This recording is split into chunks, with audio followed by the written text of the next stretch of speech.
వాడు non veg తింటాడనేది మాకు తెలుసమ్మా. కానీ ఇంట్లోనే కూర్చొని తింటాడని మాకు కూడా ఈరోజే తెలిసింది. నీకు తెలీదని మాకు తెలీదమ్మా. రేయ్ రవి, ఏంట్రా ఇదంతా? నాకిష్టం లేని పని చేస్తే నాకెలా ఉంటుందో మీరందరూ తెలుసుకోవద్దా?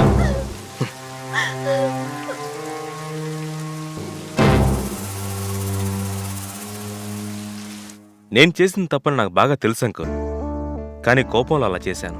కోపపడుడి గాని పాపము చేయుకుడి. సూర్యుడు అస్తమించు వరకు మీ కోపము నిలిచియుండకూడదు.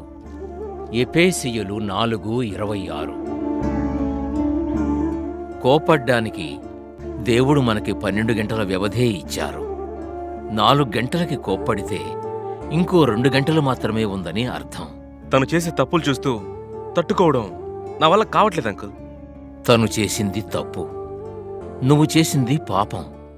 ఇతరుల మనసు గాయపడేలా ప్రవర్తించడం, మనకి నచ్చనివి చేసేవారి మీద కోపం ద్వేషం చూపించడం పాపం.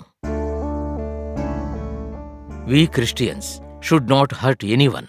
విగ్రహారాధన పాపం. అది దేవుడే ద్వేషిస్తుంటే ఎలా ఎంకరేజ్ చేయగలను అంకుల్? ఎప్పుడైనా జీసస్ ఎవరనేది నీ ఫ్రెండ్కి చెప్పావా?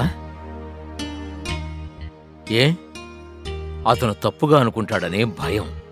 దానికి డీసెన్సీ అని మరో పేరు చెప్పొచ్చు. యేసుక్రీస్తు గురించి చెప్పలేని చోట నిజమైన క్రిస్టియన్గా జీవించి తెలియజేయొచ్చు. నీ వైపు న్యాయం ఉంది, నేనది కాదనడం లేదు. నువ్వు దాన్ని గిఫ్ట్గా మాత్రమే చూసుంటే తీసుకెళ్ళి ఇచ్చుండాలి, లేదా ఎవరి మనసు బాధ పెట్టకుండా వేరే గిఫ్ట్ని తీసుకెళ్ళి ఇవ్వాల్సింది. Your parents are great. వాళ్ళు నీ మీద కోప్పడలేదు.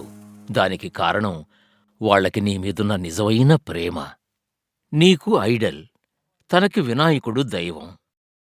ఆ సమయంలో నీ తల్లిదండ్రులు లోలోపల ఫీల్ అయ్యుంటారా, అయ్యుండరా?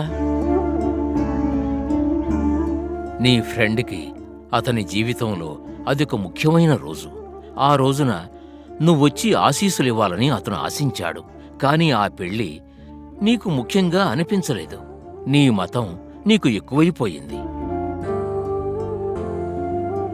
తాళి కట్టేటప్పుడు ఏమని మంత్రాలు చదువుతారు? మాంగళ్యం తంతునానేన మమ జీవన హేతునాం కంటే బద్నామి సుభగే త్వం జీవ శరదాం శతం. దానికి అర్థం